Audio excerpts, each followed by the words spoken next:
दुखियन गरीबवन खातिर हरदम जियत मरता। दुखियन गरीबवन खातिर हरदम जियत मरता। रउए कृपा से प्रकाशवा जनता के सेवा करता।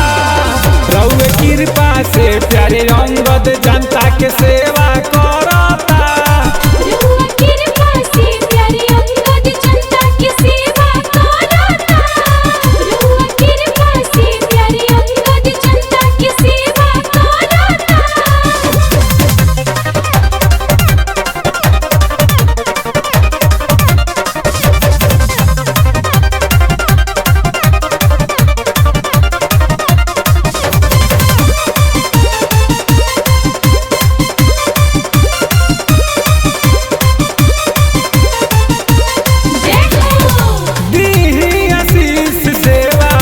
करे हरदम हो जनता के हरत रहस माई सारा गम हो।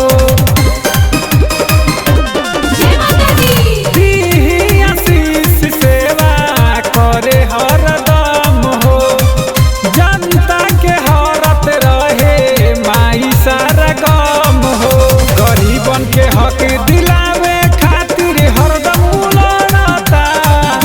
गरीबन के हक दिलावे खातिर हरदम लड़ता।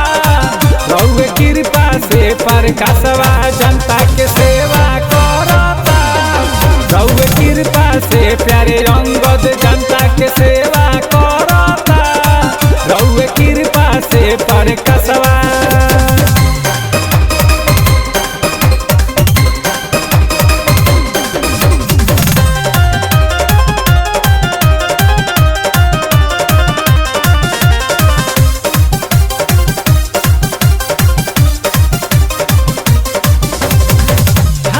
जोड़ी करतावे मैया गोहार हो।